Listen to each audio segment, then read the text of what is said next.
Paul gumamit ng necklace pero not a priority on his item. Most likely the necklace would be put into E2Max. So yeah, ito na. Butters.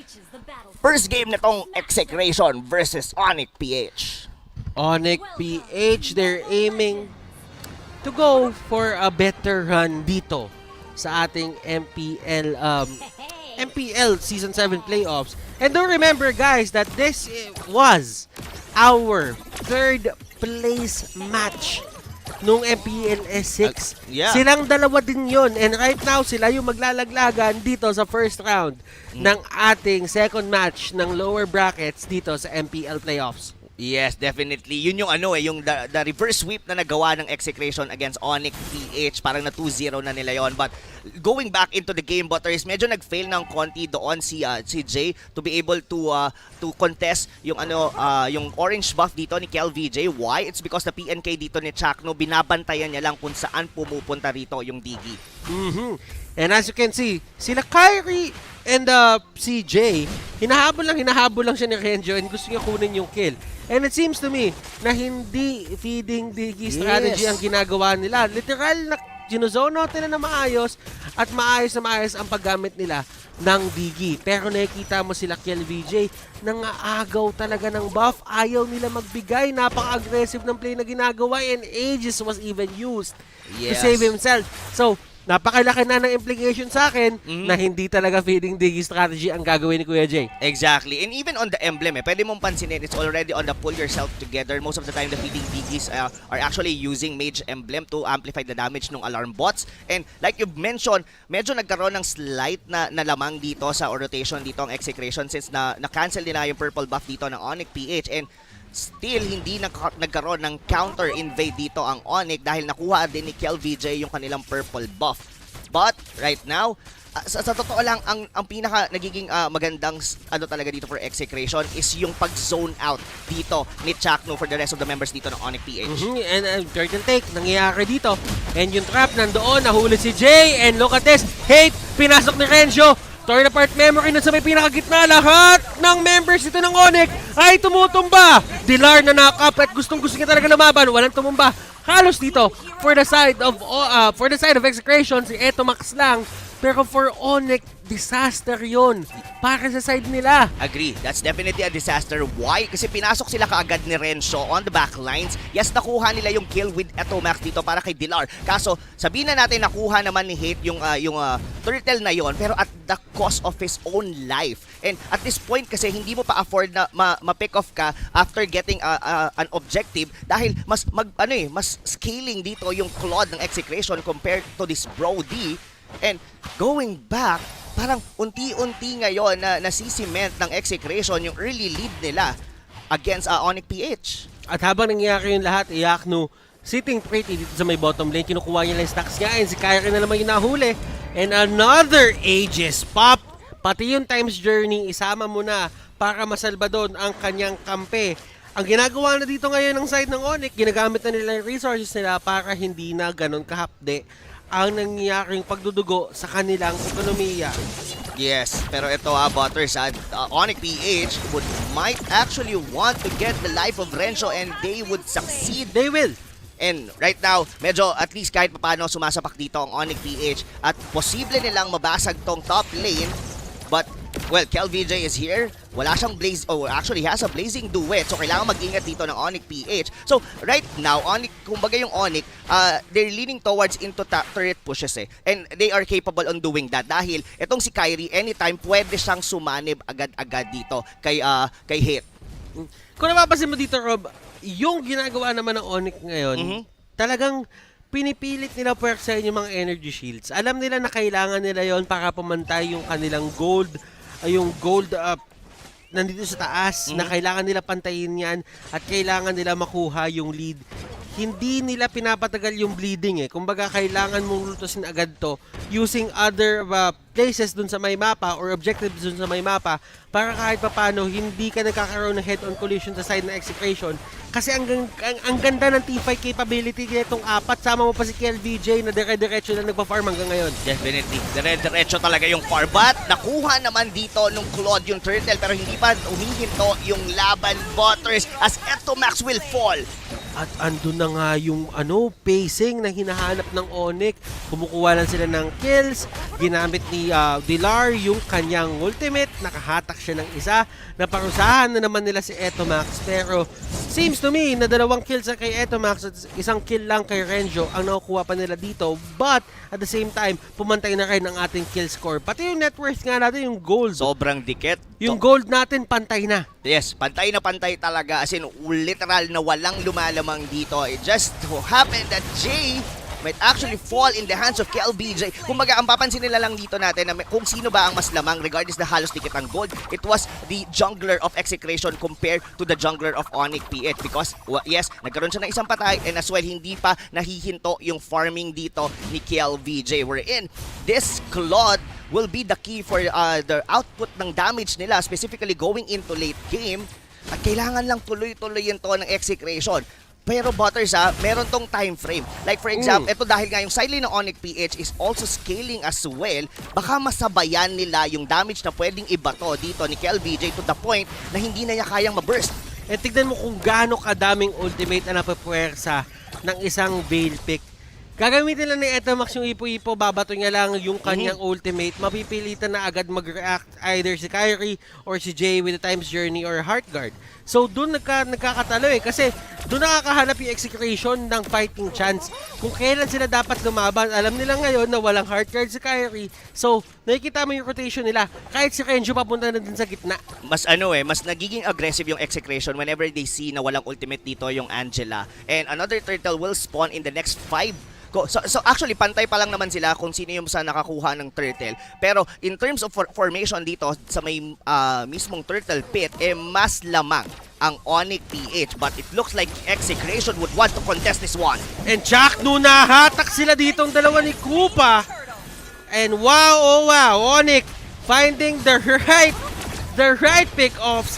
Si Iyak, no, pumasok dun sa may gitna, kinapos yung kanyang flicker, pero hindi yun magmamatter kasi nakalabas rin naman siya at the end. And Onic, masaya sila doon sa naganap. Definitely. A slight win for Onic PH. Nakuha na nila yung turtle. They also got the kill for E2Max. Pero at this point, Butters are already heading towards the 8-minute mark. Pero medyo passive in a way yung pagbasag ng tore dito ng dalawang teams natin as they both have a decent minion wave clear. So, right this point, wala pang nababasag ni isang tore pero mukhang mauuna yung bottom lane dahil 4 na members ngayon dito ng Onic PH ang pumapalibot pero wala pang minion wave.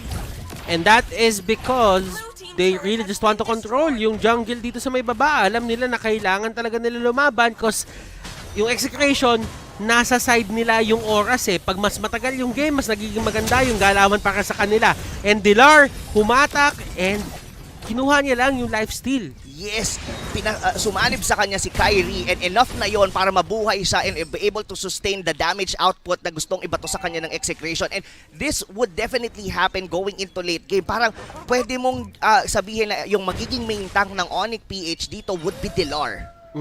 And Dilar is really just reliable. Ganun lang talaga reliable lang, may paninindigan at kakapitan mo talaga si Dilar kapag ka sa mga oras na kailangan mo ng kakapitan. And wala kang maano sa kanya wala kang masasabi sa kanya kasi sinabi nga natin na ang role niya dito ay isang kuya na. Oo. Siya talaga. And yeah, speaking of kuya, siya rin yung parang nagiging pillar dito ngayon ng Onic PH. So, pillar si Dilar. Wow. Niray mo pa yun. Hindi, sinabi mo Pilar, alam mo naman, si Dilar. Alam mo naman, pero ito Butters ang ganda ng ikot dito ng Onic PH. Kailangan umalis dito ng Execration as Jay is going in dahil 3 members ng Execration is going against Iyaknu na pilitang mag-flicker out. Pero delikado yung top lane, Butters. Pagka may sumilip dito, posibleng ma-pick off. At right at this point, Onic PH are the one who's controlling the tempo ng buong laro natin. 2 tore na ang nababasag nila against Execration. And KLBJ, nahuli nila dito. Pero sabi ni Iyaknu, meron akong winter transition. Pero hindi magmamatter yon kasi 4 na members sa side ng Execration ang makakahuli sa kanya. Meron pang isa, si Dilar sumama na. And Heartguard, kakayanin ba siyang isalba? Hindi rin kakayanin. 2 side lane dito, tumba. Para side ng Onic, Execration, 3v5.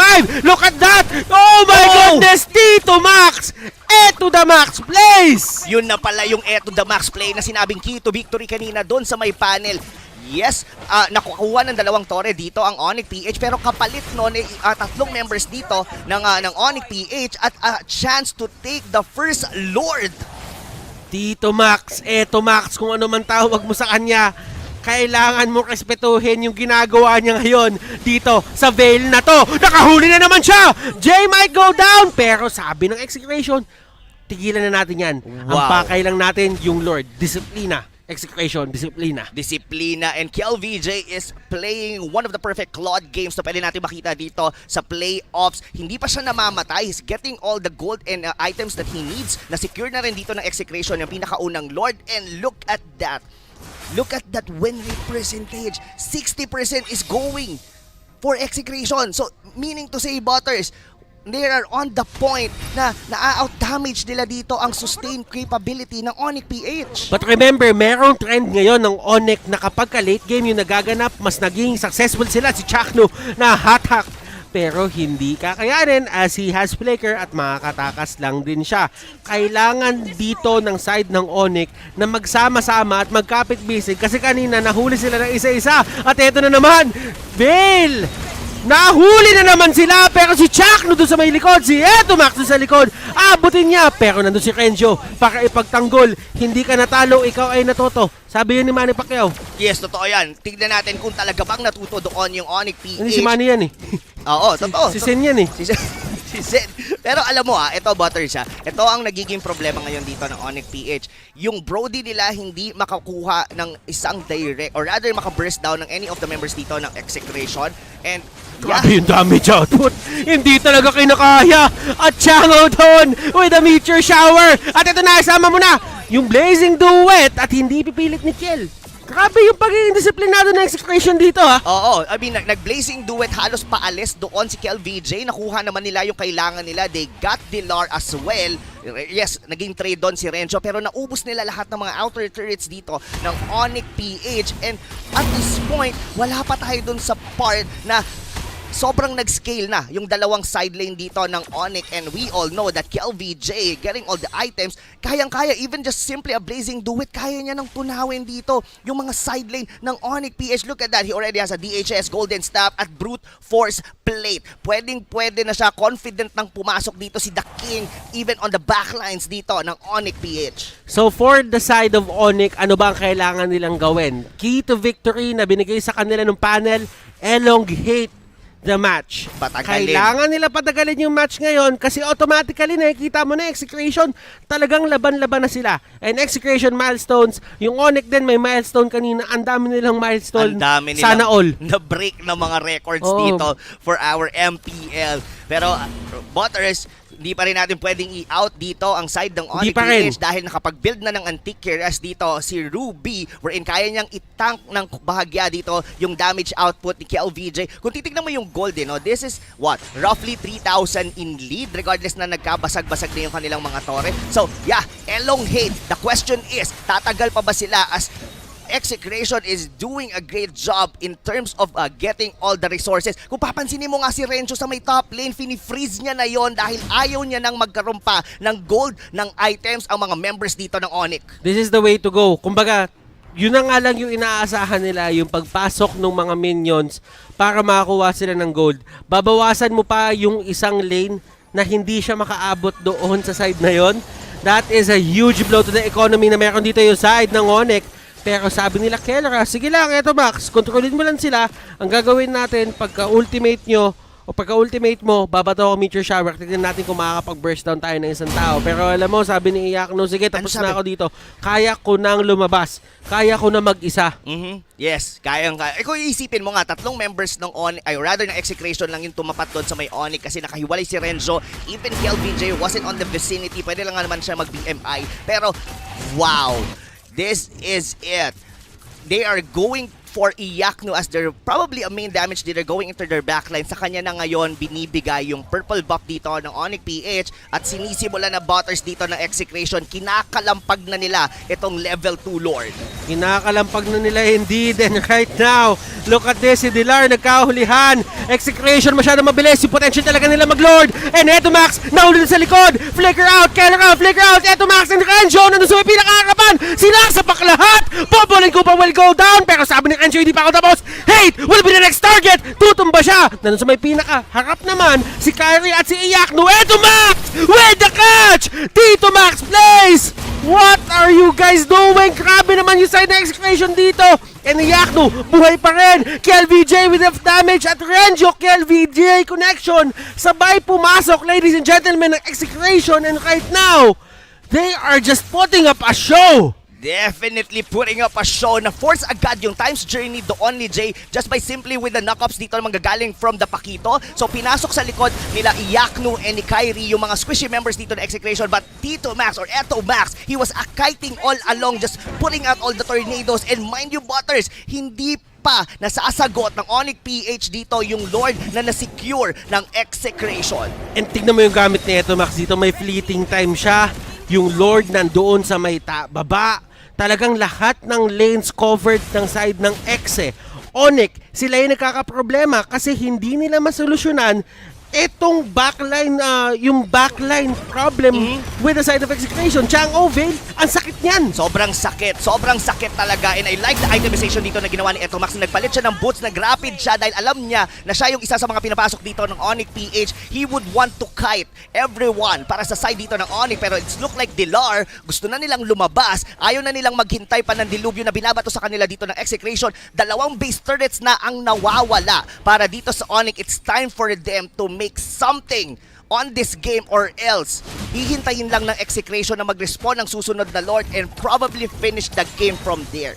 At eto nahuli nila si E2Max. That is a step in the right direction. Kung ikaw yung side ng Onic, mas gusto mo yung mga ganyang play na huwag mong bibigyan ng buff, kontrolin mo yung mapa, and ginamit nila yung retribution to steal that orange, and ayaw mo din bigay kay KLVJ yun kasi right now, si KLVJ ang dami ng item Any kind of help or resource na makakatulong pa sa kanya magdagdag ng damage, i-deny mo na dapat sa kanya yon. Oo, totoo yun, Butters. And wow, even Kel right now has a necklace of Durans. So, totally negated ngayon, at least by 50% dito yung mga regeneration. Both Iyakno, naging successful kanina si Iyakno sa pagpasok sa likod. Hinabol lang niya ng hinabol dito sila Kelra.